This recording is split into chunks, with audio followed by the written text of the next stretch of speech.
తూర్పుగోదావరి జిల్లా తుని తాండవ నదీ తీరంలో ఉన్న శ్రీ సచ్చిదానంద తపోవన ఆశ్రమాన్ని కాశీ విశ్వనాథ మందిరం ప్రధాన అర్చకులు శ్రీకాంత్ మిశ్రాతో పాటు వారణాసి శృంగేరి శంకరమఠం ధర్మాధికారి అన్నపూర్ణ ప్రసాద్, అలాగే వారణాసి చింతామణి గణపతి ఆలయ నిర్వాహకులు జగన్నాథ శాస్త్రి సందర్శించారు.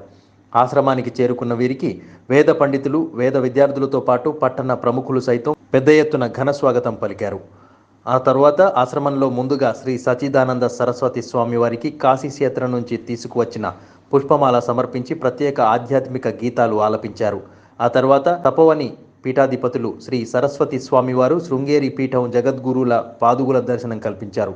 అనంతరం ఆశ్రమంలో కొలువైన శ్రీ గణపతి స్వామి ఆలయంతో పాటు సుబ్రహ్మణ్య స్వామి, దత్తాత్రేయ, ఆంజనేయ స్వామి, శ్రీ రాజరాజేశ్వరి అమ్మవారి ఆలయాలతో పాటు ఈశ్వర ఆలయాల్లో ప్రత్యేక పూజా కార్యక్రమాలు నిర్వహించి హారతులు అందజేసి వేద పండితుల ఆశీర్వచనాలు గౌరవ అతిథులకు అందజేశారు. కాశీ పుణ్యక్షేత్రం నుంచి గాలి వీచిన సకల పాపాలు హరించి పోతాయని, అటువంటి క్షేత్రం నుంచి మహానుభావులు ఆశ్రమానికి రావడం ఎంతో ఆనందంగా ఉందని పీఠాధిపతులు సరస్వతి స్వామి అన్నారు.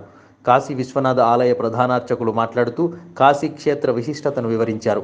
ఆ తర్వాత గౌరవ అతిథులకు ప్రత్యేక పూలదండులతో శాలువాలు కప్పి స్వామీజీ ఘన సత్కారం నిర్వహించారు. ఈ సందర్భంగా రాష్ట్రంలో దక్కిన ఈ గౌరవం జీవితంలో మరిచిపోలేనిదని అతిథులు అన్నారు. నా న్యూస్ రిపోర్ట్ కేతాతబ్బాయ్. గౌరీ నిరంతర విభూషిత వామభాగం నారాయణ ప్రియమనంగమదాపహారం వారాణసీపురపతిం భజ విశ్వనాథం.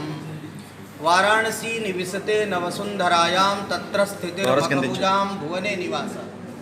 वाराणसी पृथ्वी पर नहीं है, भगवान के त्रिशूल पर बसी हुई काशी, जिसको अविमुक्त क्षेत्र कहा जाता है, जो अनंतानंत ब्रह्मांड, मायांड, जीवांड, शाक्तांड और प्रकृत्यंड को चमत्कृत करने का सामर्थ्य रखती है, जो मधुरता, मनोहरता, सुंदरता, अद्वितीयता, अनुपमेयता, विलक्षणता, अप्रतिमता और लावण्य का अप्रतिम उदाहरण है. साकाशी त्रिपुरारी राजनगरी, जो भगवान शंकर की अतिशय प्रिय राजधानी है, जहाँ का हर कंकर शंकर समान होता है, माना जाता है. जीविते अन्नदातृत्व मृते मोक्षम ददाम्यहम. भगवान शंकर और भगवती पराम्बा अन्नपूर्णा दोनों ही जहाँ पर प्रतिज्ञाबद्ध हैं. भगवान शंकर कहते हैं कि देवी, एक प्रतिज्ञा आप करिए कि जब तक इस धराधाम पर मनुष्य जीवित है तब तक आप अन्नपूर्णा के रूप में उसका उदर पोषण करेंगी. जब उसका शरीर समाप्त हो जाएगा तो मैं तारक मंत्र दे करके निर्वाण, सद्गति, मुक्ति, मोक्ष या शिव सायुज्य, शिव सामीप्य, जो भी आप कहें, काश्याम मरणान मुक्ति. तो मरने के पीछे, मुक्ति के पीछे यही कारण है कि भगवती का दाहिने बैठना. यतो ही पूरे संसार में, पूरे ब्रह्मांड में वामांगे गिरिराज राज तनया, भगवती का स्थान बाएं है, किंतु काशी ही ऐसा क्षेत्र है जहाँ पर कि भगवती दाहिने बैठती हैं और इसीलिए वहाँ पर सृष्टि नहीं होती है. वैसे तो 7 तीर्थ बतलाए गए हैं जो कि मोक्ष प्रदान करने वाले हैं: अयोध्या, मथुरा, माया, काशी, कांची, यवंतिका, पुरी, द्वारावती चैवा सप्तैता मोक्षदायिका. लेकिन इसके साथ ये भी कहा कि अन्यानि सर्वतीर्थानि काशी प्राप्ति कराणी च. अन्य जो 6 तीर्थ हैं वो सीधे मोक्ष देने के अधिकारी नहीं हैं, अपितु वो उनका मोक्ष प्रदान करना, काशी प्राप्त करा देना है.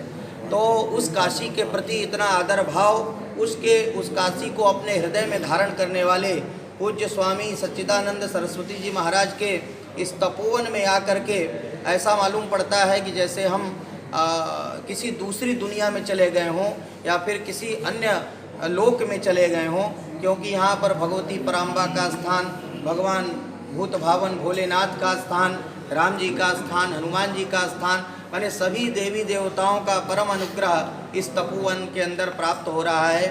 स्वामी जी के प्रेम की अतिशयता, स्वामी जी का जो काशी के प्रति लगाव, जो उनका भगवान विश्वनाथ के प्रति भाव, जो पंचक क्रोशात्मिका काशी है, उस पंचक क्रोशात्मिका काशी जो है उसके प्रति जो आपका ज्ञान विज्ञान वो अपने आप में अनुसरण करने योग्य है. मैं श्री काशी विश्वनाथ भगवान से प्रार्थना करूंगा कि स्वामी जी के हृदय में वो विराजें और कहा गया है कि परोपकाराय सताम विभूतया, परोपकार के लिए ही ऐसे ऐसे ऋषियों महर्षियों का प्रादुर्भाव इस धराधाम पर होता है। तो इस प्रकार से ये परोपकार संसार का हित, क्योंकि भारत जो है वो इन्हीं ऋषि महर्षियों की तपश्चर्या और उन्हीं ऋषि महर्षियों की साधना के प्रभाव से भा कहते हैं ब्रह्म विद्या को, उससे रत जो भारत है। अद्य सर्वे वयं ब्रूमहे